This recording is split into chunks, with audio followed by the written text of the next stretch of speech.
En este caso vamos a tener la categoría de uno de los espirituosos más vendidos de España, de unos espirituosos que más está haciendo vibrar el mercado, que es la ginebra.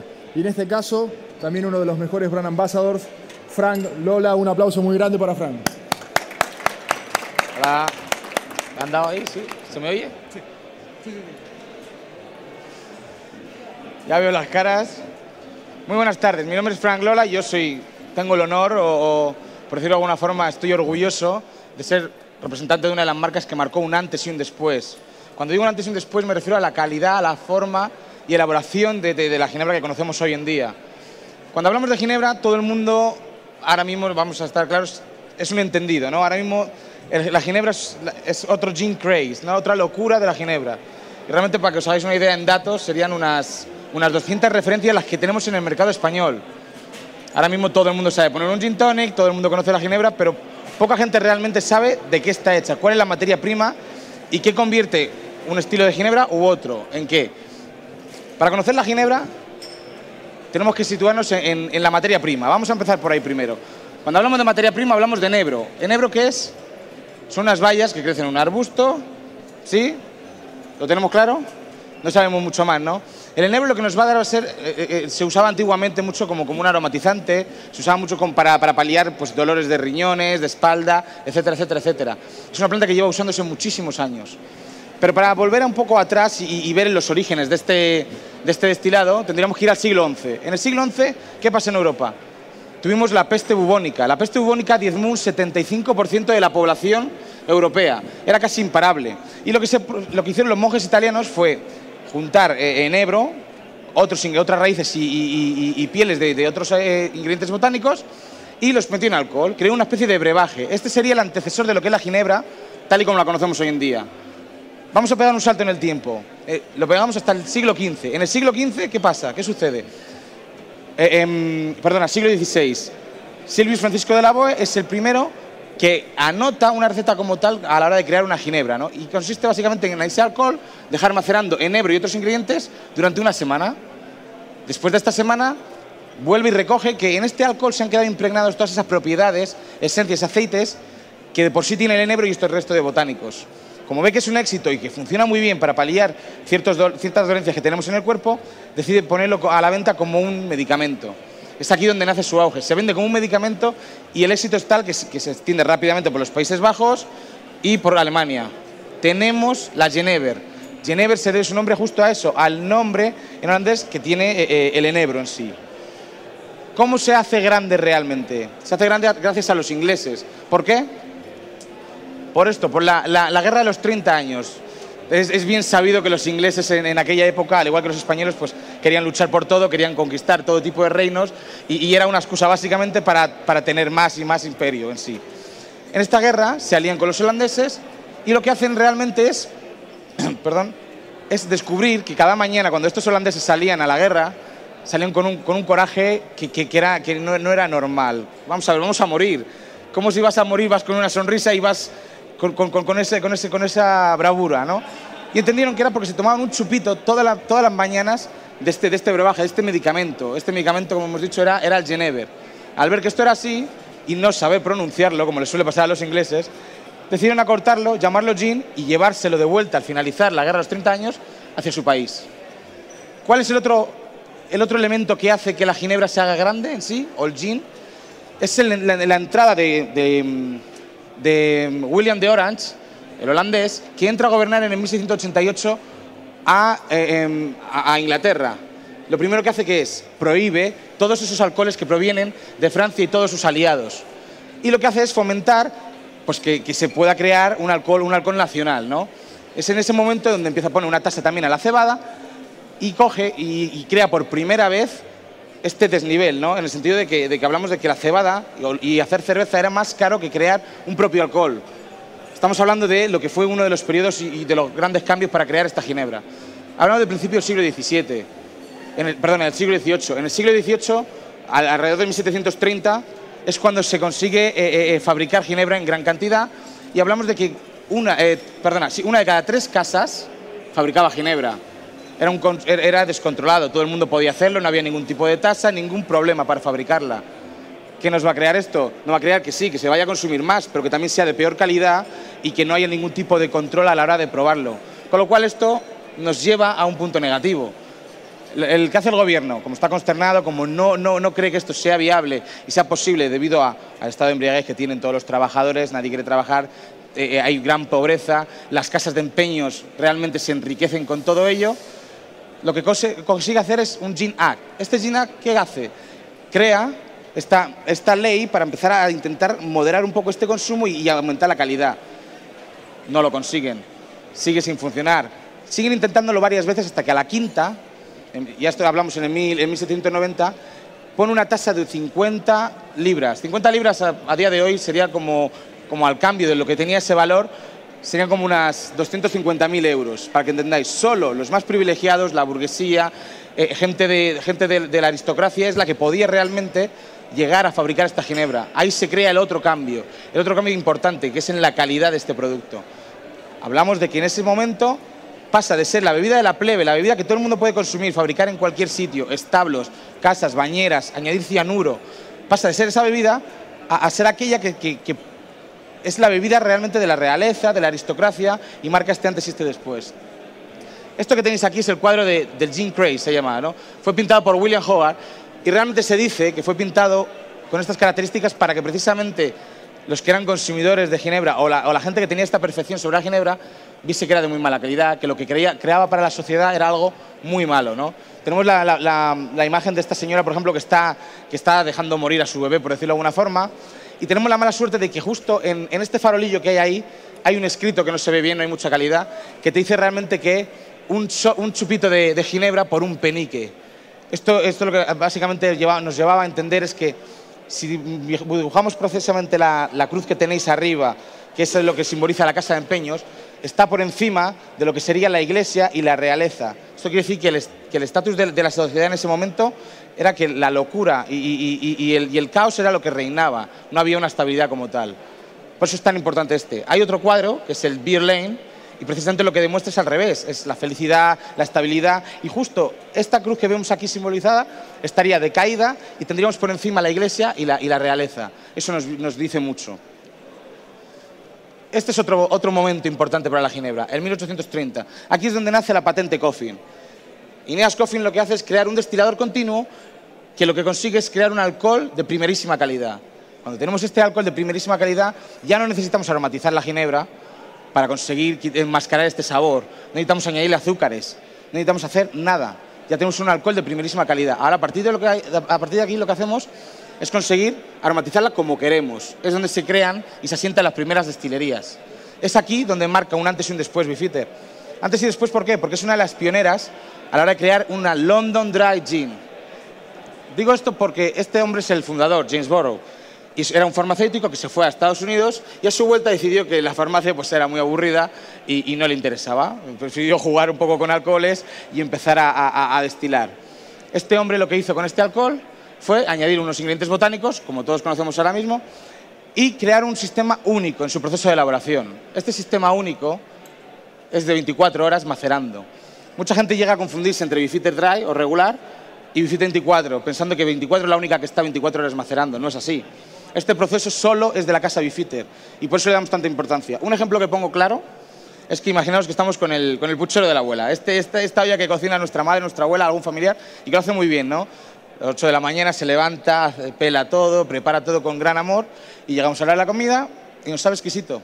Y llego yo, un valiente mí, cojo la olla a presión y en una hora intento hacer el mismo guiso. No me va a salir, ¿verdad? Este es el mismo ejemplo. No es lo mismo dejar maridar durante 24 horas los ingredientes botánicos que hacerlo en el momento, esa destilación. Nos va a dar un carácter y un sabor muy diferente. Pues este estilo y esta forma de fabricarlo lo hizo él, James Burrow, y lo creó una patente. Como el nombre que le quiso dar fue Beefeater, no le quiso dar 24 porque pensaba que no iba a tener tanto auge, hemos decidido ponerle Beefeater 24 a esta para renombrar este proceso de elaboración que solo es de Beefeater y darle una hoja a la nueva ginebra. ¿Qué tenemos aquí? Principales tipos de ginebra. A día de hoy, antiguamente solo diferenciábamos entre Genevers o la gin clásica que se conocía. Realmente tenemos 4 y podríamos poner hasta un quinto. ¿Qué es la Genever? La ginebra clásica que conocíamos antiguamente. Esta ginebra, que era una carga alcohólica más baja, tenía añadidos, le añadían azúcares, incluso glicerina en algunas ocasiones, y se le dejaba durante un periodo de tiempo, unos 3 a 6 meses, depende de qué tipo de producto, se deja añejando en madera. Da unas notas diferentes, mucho más suaves y realmente bastante peculiares, ¿no? Ahora no es muy común, pero se sigue bebiendo mucho en Alemania y en los Países Bajos. Tenemos la Plymouth Gin.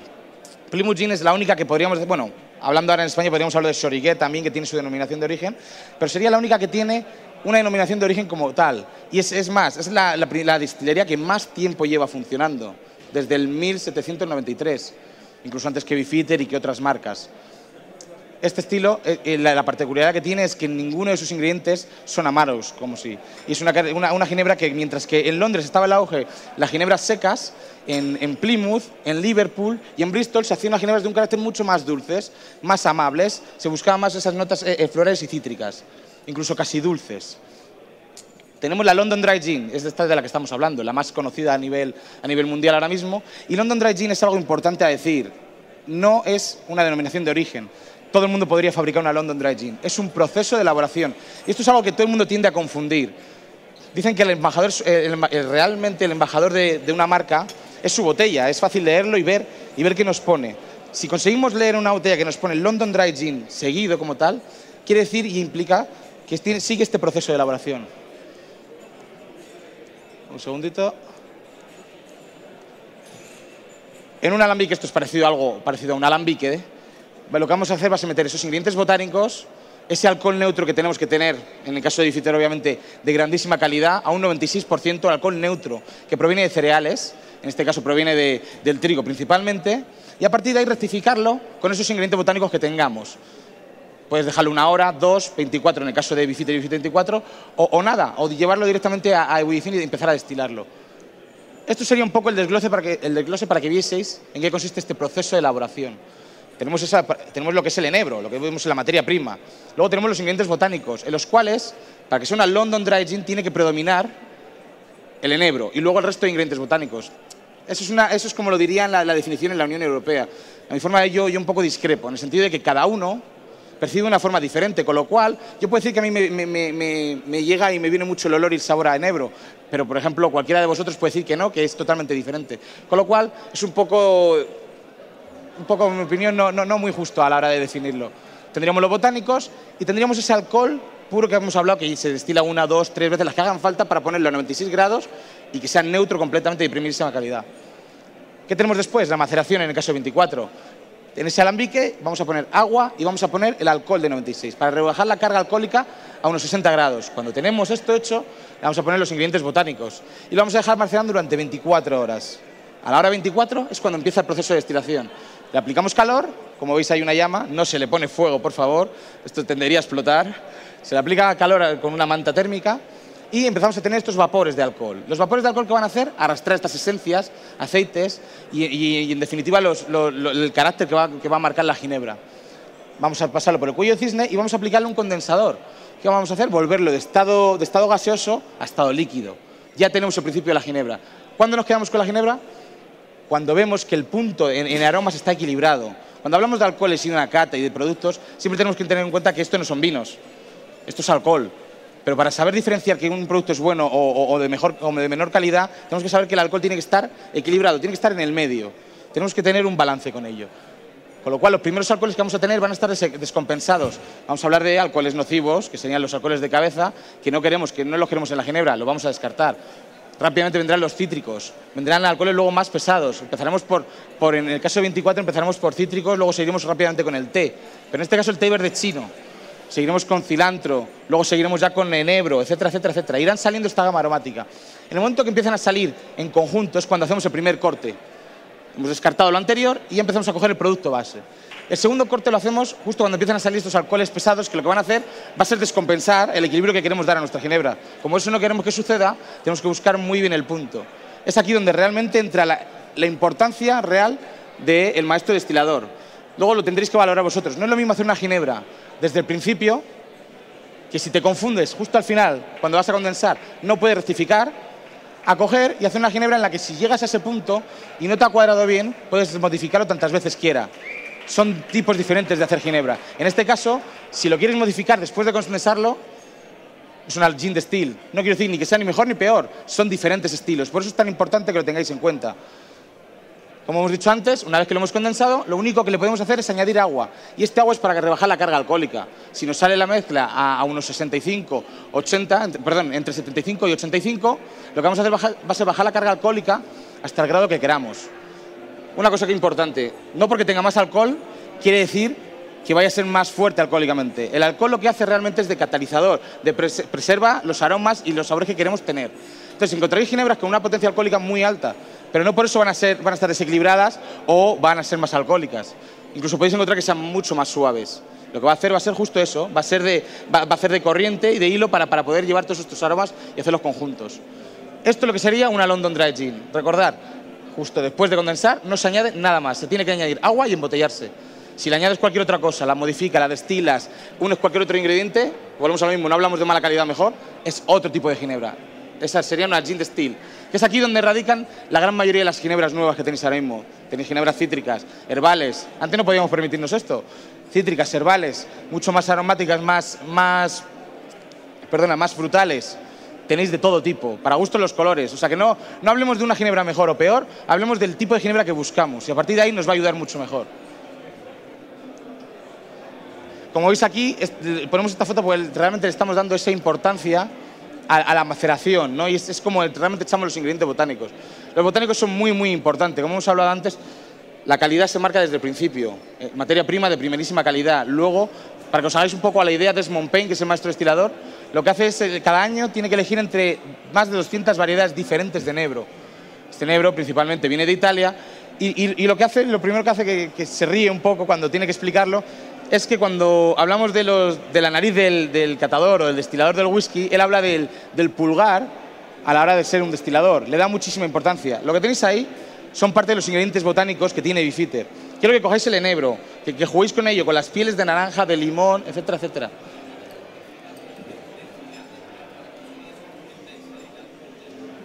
No, caballero, cuando hablamos, para que sea una London Dry Gin, recuerde lo que le digo, después de la destilación es una sola destilación.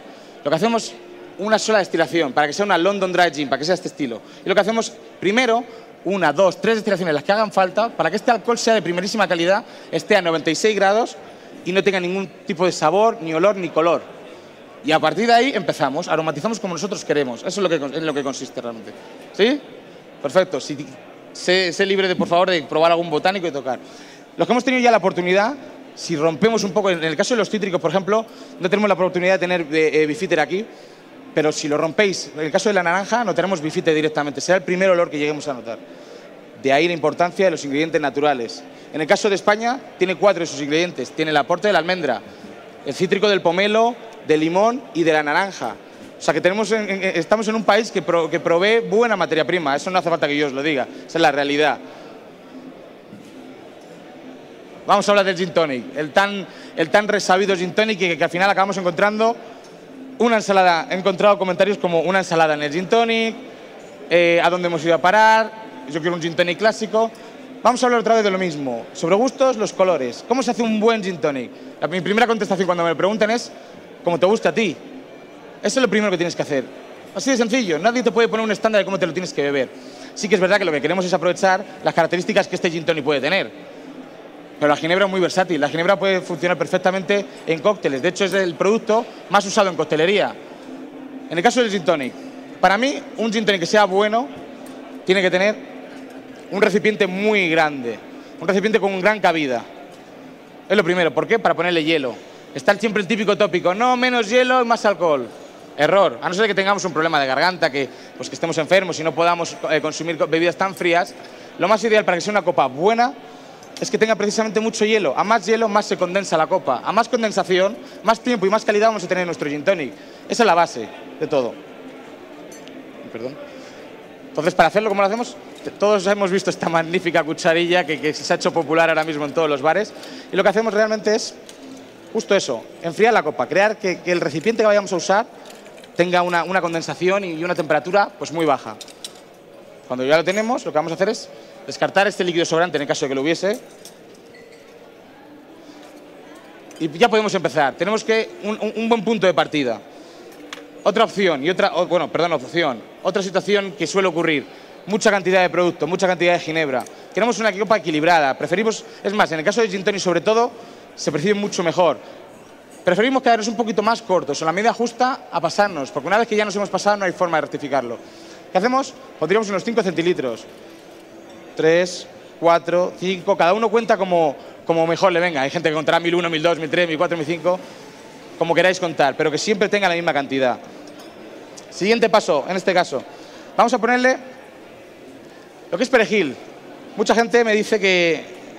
Un segundito. Mucha gente me dice que cuando hacemos el Perfect Serve nos dice que ¿por qué ponemos perejil? Que si es una clase de arguiñano, no es una clase de arguiñano. Una cosa que os tiene que quedar muy importante y muy clara. Un buen gin tonic, ginebra, tónica y ya está. No tenemos que añadirle nada más. Si a partir de ahí nos funciona, lo que creamos es un maridaje, una armonía, una forma de consumirla que podemos pensar que puede funcionar para todo el mundo. Pero que nadie os induzca a error. Si no queréis echarle perejil y no le queréis echar pomelo, pues no se lo echéis. La ginebra va a tener la misma calidad, no queremos cambiar el sabor. Eso es importantísimo. ¿Seguimos con qué? En este caso, cuando hablamos de un Perfect Serve, tiene que ir ideal con la forma, con el consumidor en sí, ¿no? Con el cliente. Pero también tenemos que tener en cuenta que tiene que llegar al máximo público posible. Con lo cual le vamos a poner la rodaja. Mucha gente difiere de ello, en el sentido de que el cítrico y el ácido del zumo va a hacer que esa burbuja se pierda. Si sois muy clásicos, queréis beberos un gin tonic que sea más al puro estilo clásico, lo que hacemos es ponerle un twist y aromatizamos. Así de sencillo. ¿Qué hacemos ahora? Le ponemos la tónica. En este caso, que no tengo la tónica, ahora que lo veo. ¿Podrías hacerme una tónica, por favor? Muchas gracias. Ponemos la tónica. Hay estudios, como todo. Esto, al fin y al cabo, tenemos que dar dos cosas. Uno, gran calidad a la hora de hacer un producto, un cóctel, una copa, lo que sea, darle amor, ¿no? Al fin y al cabo, este cliente que nos va a esperar va a pagar por un producto bueno y por un servicio. Vale, me la quedo. No te preocupes. Perfecto. Gracias. Lo que vamos a hacer, vamos a servirla con mi tonic. No es que tenga ningún problema con este tipo de tónica, simplemente que lo quería hacer con Suez para que lo vieseis más clásico. Los que van a salir van a ser así. Y yo soy partidario de tratarlo con mucho cariño. Al fin y al cabo, cuando haces algo con amor, se nota y se percibe. La idea para mí es echarlo sobre el último hielo, muy despacito, y hasta tratando de romper la burbuja lo menos posible. Hay gente que os va a usar la cuchara y mi forma de ver, voy a estripar algo que a lo mejor muchos barmans van a ir en contra mía, ¿no? El hecho de que lo echemos a través de la cuchara está muy bien, el efecto es el mismo, pero incluso hay estudios que dicen que el contacto con el metal se pierde la burbuja. No vamos a entrar en esa materia, pero sí vamos a ver que es algo muy visual, es una forma de cuidar a este cliente, de tratarle bien al consumidor.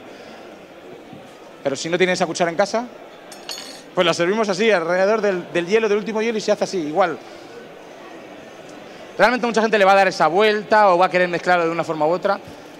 La burbuja va a ayudar que los sabores de la ginebra se mezclen solos. Como mucho le podamos dar una ayudita, un cuarto de vuelta y ya estaría. Así de sencillo tendríamos un Perfect Serve. Lo que vamos a poner ahora va a ser un vídeo un poco para que veáis lo que es la introducción de Bifite 24 en el mundo de hoy en día y un poco que lo disfrutéis.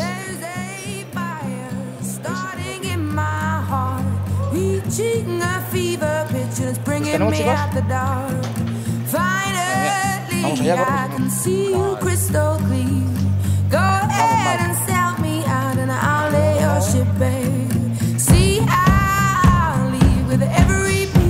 ¿Tienes el abridor? ¿Cómo el abridor?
disfrutar. Daros las gracias por haber aguantado tantas horas. Vosotros disfrutar de vuestro gin tonic. Espero que os guste, que esté a medida y acorde con vosotros. Y nada, que todos tengamos un buen gin tonic.